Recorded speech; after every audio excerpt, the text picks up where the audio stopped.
नमस्कार दोस्तों, pure banking में आपका स्वागत है। आज के द हिंदू के एडिटोरियल में हम एक नया टॉपिक ले रहे हैं और इस आर्टिकल का नाम है डिप्लोमेटिक ऑफेंसिव। तो राइटर इस आर्टिकल में जम्मू कश्मीर के ऊपर ज़्यादा फोकस कर रहे हैं और वो बताना चाह रहे हैं कि कैसे हम क्रॉस बॉर्डर टेररिज्म से परेशान हैं, कैसे हम पाकिस्तान के अत्याचारों से पूरी तरह से परेशान हो चुके हैं और हमें क्या क्या इसके लिए ऑफेंसिव एक्शन लेने की ज़रूरत है। इस बारे में बात हो रही है। एक्चुअली कुछ दिन पहले कुछ टेररिस्ट जम्मू कश्मीर में घुस गए थे और वो एक बड़ी साजिश को अंजाम देने की कोशिश कर रहे थे, लेकिन उसमें सफल नहीं हो पाए। हमारे सिक्योरिटी फोर्सेस के द्वारा मारे गए। लेकिन अगर वो सक्सेस हो जाते तो क्या होता, एक बहुत बड़ा इशू था। तो कहीं फिर से जैसे कि कुछ दिन पहले इसी तरह का एक अटैक्स हमारे सीआरपीएफ जवानों के ऊपर हुआ था, जिसमें हमारे कुछ जवान शहीद हो गए थे, या फिर इसी समय में जो मुंबई में टेरर अटैक हुआ था उससे उसी चीज़ को उस टाइप की चीज़ को दोहराने की कोशिश की जा रही थी। तो राइटर इन सब बातों को निचोड़ के एक जगह रखने की कोशिश कर रहे हैं और इन सब बातों पे धीरे थोड़ा थोड़ा करके ध्यान खींच रहे हैं लोगों का, और बताना चाह रहे हैं कि कितना ख़तरनाक हो जाता है अगर हम उसे नहीं मार पाते या अगर वो पकड़े नहीं जाते तो चलिए इन सब बातों को विस्तार से देखते हैं और देखते हैं कि इस पूरे आर्टिकल में राइटर क्या बोलने की कोशिश कर रहे हैं। तो चलिए शुरू करते हैं। Defensive offensive, diplomatic offensive. तो कैसे हम डिप्लोमेटिक ऑफेंसिव हो सकते हैं, इस बारे में बात की जा रही है। अभी तक हम क्या अक्सर डिफेंसिव मोड में रहते हैं, हम बच के रहते हैं, हम शांति की बात करते हैं। लेकिन कुछ दिनों से चीज़ें काफ़ी बदली है, हम काफ़ी ऑफेंसिव मोड में आ गए हैं आज की डेट में। हमने बता दिया कि नहीं, अब हम ये नया इंडिया है, इसमें हम बस ये नहीं है कि आप एक गाल पे मारोगे तो हम दूसरा गाल आगे करते हैं, ऐसा नहीं है। हम आपको मारेंगे भी और आपके घर में जाके मारेंगे। हमारे पीएम ने एक बार इस तरह का भाषण दिया था कि हम आज की भारत है, ये आज का भारत है, ये घर में घुस के मारना जानता है। तो उसमें हमने फिर एयर स्ट्राइक की थी पाकिस्तान पे उसके कुछ दिनों के बाद। तो अब हम काफ़ी ऑफेंसिव हो गए। राइटर यही सलाह दे रहे हैं कि आपको ऑफेंसिव रहने की ज़रूरत है, लेकिन डिप्लोमेटिक ऑफेंसिव रहने की ज़रूरत है। आपको डिप्लोमेटिकली क्या क्या करने की ज़रूरत है ये बताने की कोशिश कर रहे हैं। तो चलिए शुरू करते हैं। देखिए राइटर क्या बोलना चाह रहे हैं। India did well to highlight the terror threat from Pakistan amid a step along the border. बोले कि इंडिया ने बहुत अच्छा किया कि ये हाईलाइट करके जो पाकिस्तान की तरफ से जो टेररिस्ट का जो भय एक अलग साथ एक अजीब तरह का थ्रेट है हमारे ऊपर, उसको हाईलाइट करके इंडिया ने बहुत अच्छा किया। उसके साथ साथ इंडिया ने क्या किया कि जो बॉर्डर एरिया है उसको भी सिक्योर करने की कोशिश की, उस पर बहुत सारे स्टेप उठाए। तो ये इंडिया ने काफ़ी अच्छा किया। इसको थोड़ा और डिटेल से बताना चाह रहे हैं कि अगर इसमें हम थोड़ा और डिटेल में जाए तो क्या हुआ था कि एक टेरर स्ट्राइक प्लान किया गया जम्मू एंड कश्मीर में, जिसमें चार आदमी थे जो इसको प्लान कर रहे थे, इस तरह के स्ट्राइक को। और बिलीव किया जा रहा है, माना जा रहा है कि ये सारे जो आदमी थे पाकिस्तानी बेस्ड जो जैश ए मोहम्मद है उनके लोग थे। उनके आए हुए उनके ट्रेंड ये 4 लोग थे जो इस तरह की एक टेरर स्ट्राइक करने की कोशिश कर रहे थे जम्मू एंड कश्मीर में। लेकिन उनको हमारे सिक्योरिटी फोर्सेज ने लास्ट वीक मार के गए, वो सारे मारे गए। तो यहाँ तक तो ठीक है, चलो मारे गए। और अजीब बात है कि वो आए कैसे। सबसे अजीब सिचुएशन ये है कि वो एक टनल थी, एक टनल की खोज की गई जो सांबा सेक्टर में एक टनल है, उस टनल के थ्रू वो अंदर आए थे। अब वो टनल से कैसे आ गए, एक बड़ा अजीब सवाल है। क्या उन्होंने अंदर एक सुरंग बना रखी थी या इस तरह का कोई रास्ता था जिसके थ्रू अंदर से आ गए। तो ये सब एक चौंकाने वाला मुद्दा हो सकता है कि कितना प्लान किया होगा उन्होंने, टनल को खोद के उस तरह से सुरंग बनाई होगी, फिर उससे घुस के वो अंदर से आए होंगे। तो उस टनल के थ्रू अंदर आए थे, ये पता लगा जब हमने पूरा सर्च किया। तो अब गवर्नमेंट क्या कर रही है कि एक डिप्लोमेटिक मूवमेंट चला रही है। गवर्नमेंट ऐसा डिसाइड किया कि अब हम एक डिप्लोमेटिक मूवमेंट चलाएंगे पाकिस्तान को अकाउंटेबल ठहराने के लिए। इस चीज़ के लिए हम पूरी दुनिया को बताएं कि इसके लिए पाकिस्तान कैसे अकाउंटेबल है। तो इसके लिए गवर्नमेंट चला रही है इस तरह का एक डिप्लोमेटिक मूवमेंट। अब मंडे को क्या हुआ कि इसी से रिलेटेड, इसी मूवमेंट से रिलेटेड मंडे को क्या हुआ कि हमारे फॉरेन सेक्रेटरी हैं हर्ष सिंगला जी, उन्होंने क्या किया है कि एक सेलेक्टेड ग्रुप का एम्बेसडर आया हुआ था। एक कुछ एम्बेसडर थे जो एक ग्रुप में आए हुए थे, उनको उन्होंने ब्रीफ किया। उनको उन्होंने बताया कि गवर्नमेंट बिलीव करती है कि ये जो अटैक था एक उसी तरह का प्लान किया गया था जैसे last year Pulwama Bombay attack हुआ था, जिसमें 40 सीआरपीएफ के सोल्जर हमारे जो हैं वो शहीद हो गए थे। उसी तरह का ये अटैक प्लान किया गया था और ये ठीक उसी समय में किया गया है जिसमें एनिवर्सरी है 2008 में जो मुंबई अटैक हुआ था, उसकी एनिवर्सरी के टाइम यानी नवंबर के टाइम में जब वो हुआ था, उसी टाइमिंग को चुन के ये अटैक की प्लानिंग की गई है। तो इन दोनों जो अटैक था इसको इन दोनों चीज़ों से जोड़ के देखा जा रहा है। एक तो पुलवामा जो बॉम्बे अटैक हुआ था उससे जोड़ के, और जो 2008 मुंबई अटैक है उससे जोड़ के देखा जा रहा है। यानी इन दोनों को जोड़ के, इन दोनों की याद को ताज़ा करने के लिए इस तरह का अटैक करने की पाकिस्तान ने कोशिश की थी। तो इस तरह की ब्रीफिंग उन्होंने उस जो एम्बेसडर आया हुआ था उसको उन्होंने दी। किसने दी? हमारे फॉरेन सेक्रेटरी हर्ष श्रृंगला जी ने दी। और जो इन्वॉय था, envoy were the part of the first batch of diplomatic being briefed. ये जो इन्वॉय था ये पहला बैच था डिप्लोमेट का जिसको ब्रीफ किया गया, इस तरह की चीज़ें, ये सारी चीज़ें बताई गई कि क्या क्या हो रहा है यहाँ पे। और जो इंडियन मिशंस हैं उनको भी ऐसा इंस्ट्रक्शंस दिया गया है कि वो डिटेल्स इन्फॉर्मेशन जो है उनके पास उसको हैंड ओवर करें।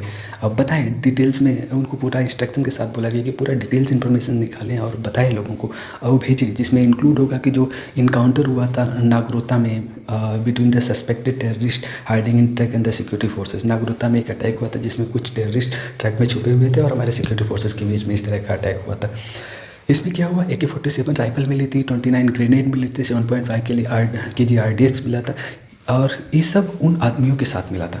वो जो आदमी थे उन्होंने इन सब चीज़ों को रखा हुआ था, इन जो टेररिस्ट थे उन्होंने इन सारी चीज़ों को रखा हुआ था। तो इंडियन जो मिशन था उसको भी इस तरह का इंस्ट्रक्शन दिया गया कि वो इन्फॉर्मेशन डॉकेट हैंड ओवर करें, यानी पूरी इन्फॉर्मेशन कलेक्ट करें और वो बताएं कि क्या क्या हुआ। that this was no ordinary encounter was evidence from prime minister Narendra Modi statement. जो नरेंद्र मोदी का जो हमारे PM है उनका जो स्टेटमेंट लगता है उससे कोई ऑर्डिनरी इनकाउंटर नहीं था।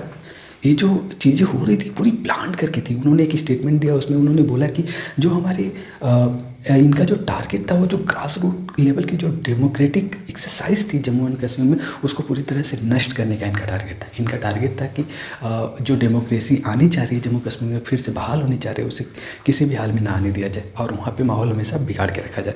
इस तरह का प्लान करके अटैक की प्लानिंग की गई थी।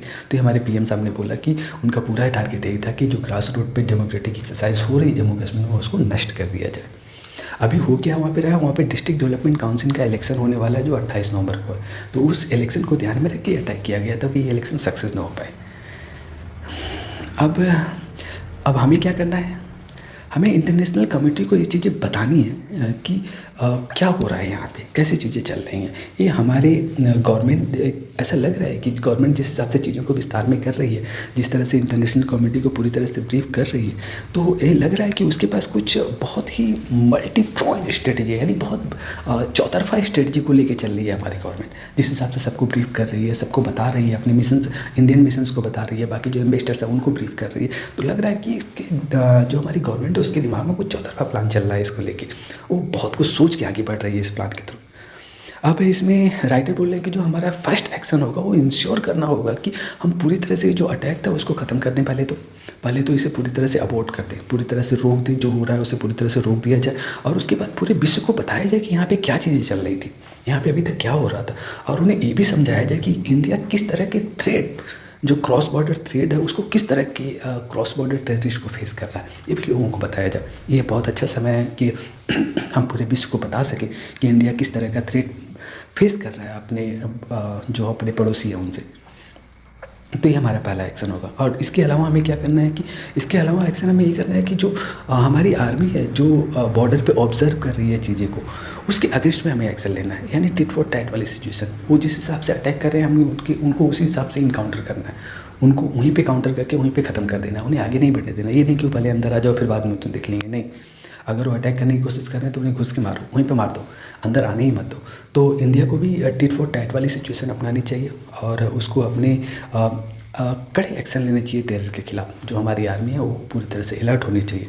ये सब चीज़ें हमें पहले बार में करनी चाहिए। और उसके अलावा हमें क्या करना चाहिए, हमारा जो सेकेंड एक्शन होगा वो क्या होगा, पाकिस्तान को पूरी तरह से इसके लिए जिम्मेदार ठहराना चाहिए। हमें पूरी तरह से उसे बेनकाब करना चाहिए, उस लोगों को बताना चाहिए कि पाकिस्तान किस तरह से इसमें इन्वॉल्व है। पाकिस्तान क्या करता है, हर छोटी छोटी जो भी उसके अटैक होता है उसके लिए इंडिया को जिम्मेदार ठहराना शुरू कर दिया है। जब से इमरान खान गवर्नमेंट आई है, कुछ भी होता है बोलती है इंडिया ने किया, इंडिया ने किया। तो दुनिया को बताना चाहिए कि देखो ये क्या कर रहा है, ये अपनी छोटी छोटी चीज़ों के लिए हमें जिम्मेदार ठहरा रहा है, जबकि ये खुद क्या कर रहा है, ये किस तरह से हमारे यहाँ अटैक करवा रहा है, किस तरह से हमारे यहाँ लोगों को बेच रहा है। ये सारी चीज़ें हमें दुनिया को बतानी चाहिए। पाकिस्तान की सिचुएशन अभी क्या है, अभी भी वो पूरी तरह से फेस कर रहा है FATF को उसका फाइनल डिसीजन है वो फरवरी में आने वाला है। तो अगर फाइनल डिसीजन फरवरी में आ गया और सपोज कि डिसीजन पाकिस्तान के अगेंस्ट में आया तो पाकिस्तान ब्लैक लिस्ट पे चला जाएगा। अभी भी पाकिस्तान ग्रे लिस्ट में पड़ा हुआ है और वो बहुत कोशिश कर रहा है ग्रे लिस्ट से निकल के ग्रीन लिस्ट में आ जाए। लेकिन अगर हमने ढंग से कोशिश कर दी और ढंग से उसकी हरकतों को दुनिया के सामने ला दिया तो हो सकता है वो ब्लैक लिस्ट पर आ जाए। तो पाकिस्तान के लिए एक बहुत बड़ा प्रेशर है, उसके लिए एक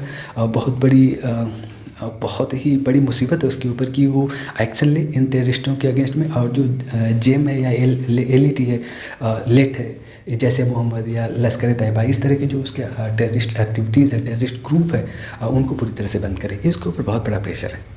अब इमरान खान गवर्नमेंट क्या करती थी कि ये अब इसके लिए बहुत बड़ी जिम्मेदारी है कि कोई एक्शन प्लान तैयार करें इनके लिए। पहले क्या करती थी कि कोई एक अनकन्फर्म्ड डोजियर या रिकॉर्ड बना के इंडिया के अगेंस्ट पे रख देती थी कि इंडिया ने ये किया इसके, जबकि कभी कोई सबूत नहीं दे पाती थी।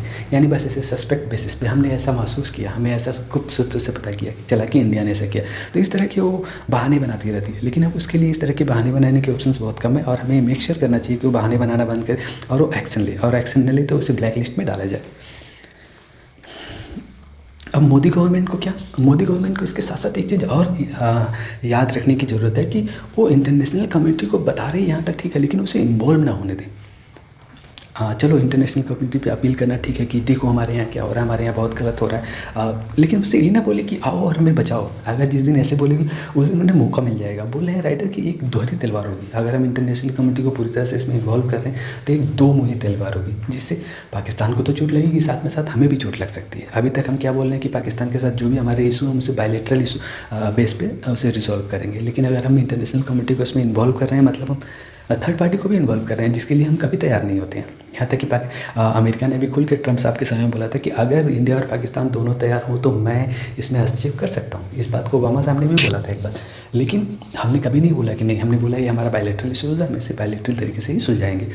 तो राइटर यही याद दिलाने की कोशिश कर रहे हैं कि आपको याद रखना चाहिए कि मुद्दा बायलैटरल ही होना चाहिए, इसे कभी ट्राइलैटरल बनाने की ज़रूरत नहीं है, नहीं तो इससे हमारे लिए बहुत ही मुसीबत आ सकती है फ्यूचर में। तो ये बताने की कुछ नहीं। इसमें क्या होगा कि जो इंटरनेशनल कम्युनिटी है, जिसका इसमें इंटरेस्ट रहेगा वो उसमें टांग लड़ानी शुरू कर देगी और बोलेगी आपने तो बोला था इसलिए हम अंदर आ गए। तो हमें किसी को टांग लड़ाने का मौका नहीं देना है। अदरवाइज़ जम्मू कश्मीर को सीरिया बनने से कोई नहीं रोक सकता। सीरिया में यही हुआ, जिसको मौका मिला उसने अपना हाथ साफ कर लिया। तो अगर हम किसी को मौका दे रहे हैं तो बहुत बड़ी मुसीबत आ सकती है, इसलिए हमें इसे बायलैटरली बनाए रखना है। ये राइटर बोलने की कोशिश कर रहे हैं कि गवर्नमेंट को ध्यान रखना है। फाइनली क्या करना है? फाइनली इंडिया का जो सक्सेस है वो उसके बॉर्डर के प्रोटेक्शन में है। हमें अपने प्रोडक्ट को प्रोटेक्ट करके रखना होगा। हमने जो नागरिकता में किया अभी तक, और वो हमें अच्छी तरह से करना होगा। और उसके अलावा हमें क्या करना होगा? पीस इस्टेब्लिश करनी होगी, और ऐसा जम्मू कश्मीर में माहौल बनाना होगा जिससे कि वहाँ पे फिर से डेमोक्रेटिक प्रोसेस को रीस्टार्ट किया जा सके। अगर हम ऐसा करते हैं तो चीज़ें सुधरती जाएंगी। हाँ, इसके अलावा जो हमारे दुश्मन से, जो हमारे बाकी के जो पड़ोसी हैं, जो हमें स्टेबल नहीं होने देना चाहते, जम्मू कश्मीर को हमेशा अनस्टेबल रखना चाहते हैं, वो चाहेंगे कि ये चीज़ें डीरेल होती रहें, ये चीज़ें पटरी से नीचे उतरती रहें, लेकिन इसे हमें पटरी पे लाना होगा। इसके लिए हमें ये सब चीज़ें करने की ज़रूरत है, जिसमें हमें अपनी बॉर्डर को सिक्योर करने की ज़रूरत है, हमें पीस और वैसे माहौल बनाने की ज़रूरत है, हमें शांति का माहौल बनाना, हमें वैसा वातावरण बनाना है जिसमें डेमोक्रेटिक प्रोसेस फिर से स्टार्ट हो सके। जैसे वो इलेक्शन अभी होने वाला है 28 नवंबर को, उस तरह के और इलेक्शन हो, और पूरी तरह से उसमें उसको डेमोक्रेटिक प्रोसेस में ले आएँ ताकि वहाँ पे पब्लिक की सरकार बन सके। तो इन सब बातों के साथ ये आर्टिकल यहीं पे ख़त्म होता है। मुझे उम्मीद है कि इस आर्टिकल को मैं आपको ढंग से समझा पाया हूँ। अगर फिर भी आपको लगता है कि कुछ इशू रह गया या आपके कुछ सजेशन है तो कमेंट्स बॉक्स में ज़रूर डालिए। इस प्योर बैंकिंग चैनल को लाइक करिए, इसे शेयर करिए, इसे अधिक से अधिक लोगों तक पहुँचाइए ताकि मैं और अधिक से अधिक लोगों तक पहुँच सकूँ और उनको इसका फ़ायदा मिल सके। तो आज के लिए इतना ही। Thank you very much.